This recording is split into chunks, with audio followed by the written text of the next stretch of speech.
What is going on, everybody? Crazy Dog back with my first of two videos for you guys today. And of course, I'm going to get it started with my Browns Eagles preseason week 2 preview. As of course, it's another week for these guys to one, get better, and for the guys at the back end of the roster to show the coaching staff that they deserve to be on this team. Because after this, they only have one game left. And then that's it. That's crazy, man. Already got one more preseason game after this one coming up. And of course, it's at home in front of the dog pound against the Rams, a team that we rarely play in the preseason. It should be fun, right? Now, of course, before I get into talking about the game, we got to talk about the news stuff, right? Obviously, first I'm going to talk about the practice week ahead, because again, more joint practices are coming up. As my guy Brad Stainbrook on Twitter gave us the Browns practice schedule for this week, as the Browns head to Philly for 2 days of joint practices. As you see, today, travel day. Okay. Tomorrow, 9:30 a.m., Kevin Stefanski talks to the media. Then at 10 a.m., you have the joint practice, and then the players will talk after. Thursday, Stefanski talks. Then at 10 a.m., again, joint practice, and then once again, players talk after. Friday, no media, probably a walkthrough, you know. And then, of course, Saturday, 1 p.m., the Eagles face off against the Browns in the second preseason game. That'll be fun. Can't wait. Now, as far as who's going to play, I'd assume it'll be the same as last week, especially at quarterback, Shadur and Huntley. I don't think Dylan, definitely we're not going to see freaking Joe Flacco. Hell no. I doubt Dylan Gabriel plays. Same thing with Kenny, which is kind of a bummer because that's where he played last year, you know? But be Shadur and Tyler Huntley again, I assume. Now, of course, we got to talk about how the QBs did yesterday. As you see, they all did really, really well. Pickett and Gabriel.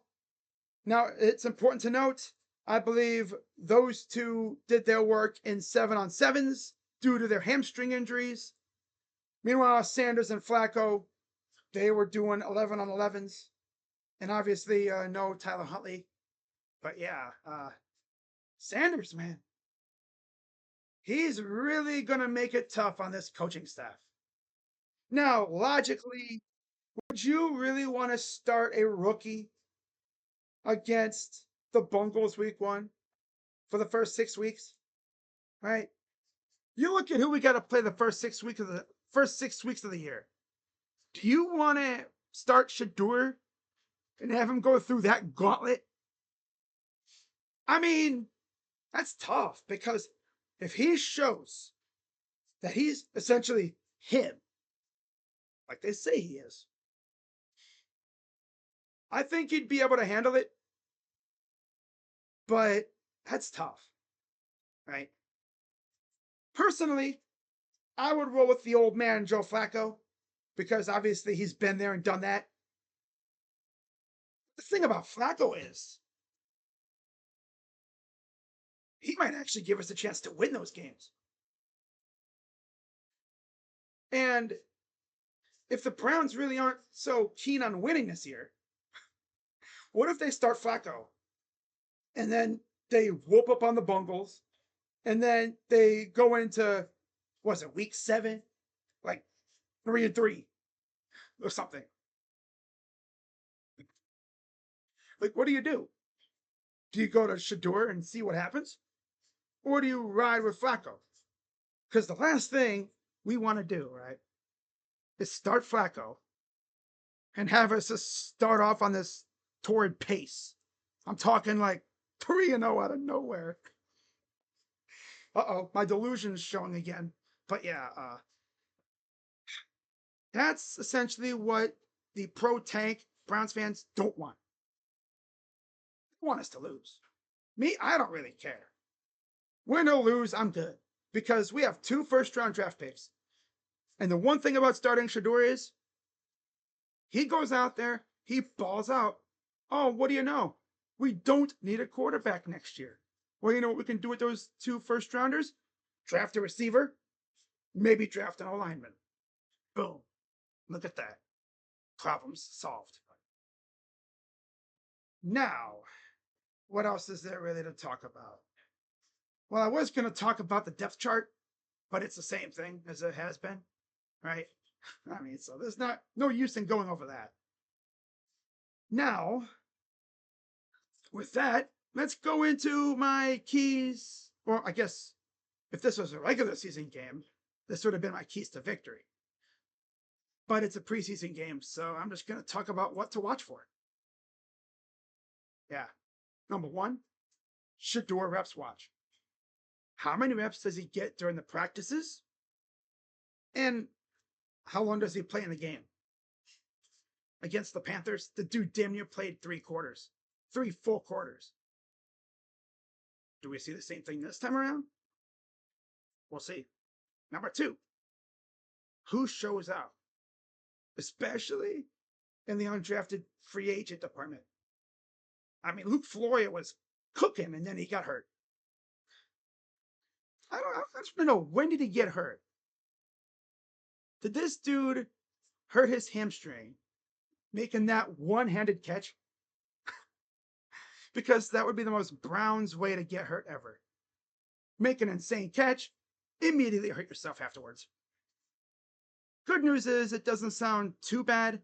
He'll be out a few weeks, and it sounds like if and when he clears waivers, he'll revert to the IR. The Browns will bring him back. If anything, he's definitely deserved to be on this team. That's for sure. That's cool, too, because he's an Ohio kid. He's literally from right up the road in Menor. In fact, I'm pretty sure I saw him play in high school, too. Yeah, I'm pretty sure I did. He was pretty good in high school and college. Number 3, who takes over the battle of cornerback 2 with MJ gone? And receivers 2, 5, and 6. Like, who's going to be the number 2 to Jerry Jeudy? And essentially, who's going to fill out the back end of the receiving corps? Now, as far as cornerback 2 goes, I think that's Cam Mitchell or Greg Newsome. One of those 2. It'll most likely be Greg going back out wide opposite Denzel. And then Cam Mitchell can slide into the slot. Perfect. Right? As far as receivers 2, 5, and 6 go, that's tough. Because you have the undrafted free agents, right? Gage Larvadane was looking good, and then he got hurt. Go figure. Luke Floria got hurt, you know. David Bell, I think, is still out. That's going to be tough to keep him on the roster. Because he really hasn't shown much. But I tell you one thing, when he gets the opportunity, he usually makes the most of it. My main concern is number 2. Who's going to be receiver 2? Cedric? Most likely. Deontay? We'll see. Or, like you see, the last bullet point is Andrew Berry working the phones trying to add a receiver 2. You never know. Boy, what I would give to be a fly on the wall in that facility right now, in his office. But what do you think? People watching this video, what do you think Andrew Berry's doing right now? Well, obviously right now he's probably on the plane with the team, or he's already in Philadelphia just setting stuff up. But in all seriousness, I think he's been working the phones trying to make this team better. Because that's what he does. Because if you're Andrew Berry, yeah, people say, oh, the Browns aren't trying to win. If you're Andrew Berry, you're not going to act as though you're trying not to win. The pressure's on. Jimmy Haslam is notoriously one of the owners with the itchiest trigger fingers in sports. He will not hesitate to fire your ass if he knows you're slacking. And he's given support to Andrew too. But that can change in an instant. But if I know Andrew Barry, he's trying to make this team better. So we'll see what happens. Now, my player to watch this week is Mason Graham. Yeah. Because get this, guys. Despite what the people are saying on Twitter, right? People calling him a bum because he was, not blowing up every play against the Panthers. But if you watch, we're talking about a rookie getting double teamed. You mean to tell me the Panthers were double teaming Mason Graham? Now, we know that's not going to happen in the regular season, right? Because if you are double teaming him, that means you got one blocker against Myles Garrett, either Malik Collins or Michael Hall when he gets back, and then whoever starts on the other DN spot. Are you really going to put one blocker against Myles Garrett while you're double teaming a rookie? If you legit do that, that's a pretty quick way. That's a pretty good way to get fired and get your quarterback hurt too. Yeah, they could chip the tight end. Yeah, they could, but it probably wouldn't do much. I mean, oh yeah, we chipped Myles Garrett. We slowed him down. Keyword: slowed him down. And yeah, you chip him. You double team Mason. What about Malik or Michael Hall on the other D tackle spot? What about Alex Wright or Isaiah McGuire? Oh, yeah, they're running free right to the quarterback. And one thing about Alex Wright is he's actually pretty damn good. It's just he's coming off an injury. But I mean, when he was healthy last year, yeah, he was pretty good. He's gotten so much better over the years, man. He is criminally underrated. Mm-hmm. Criminally underrated. Yeah, he's got that dog in him for sure. This is going to be a fun week. But yeah, that's pretty much all I have for that. And then we get into my prediction. And it's simple. Don't get hurt. Don't get hurt. Especially for anyone who might be contributing a lot to this team this year. Right? Get out of this game healthy. Get in there, make some plays, and get the hell out. It's that simple. Nothing else to say about that. So yeah, I'll probably have videos out after each joint practice, kind of going over some stuff. And should be a fun couple days.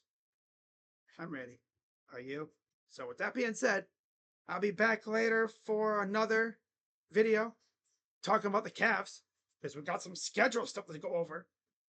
And then tonight, Guardians and Marlins. Let's get it. With that being said, I'm Crazy Dog. Let's go Browns. And I'm out. Bye-bye. Yeah.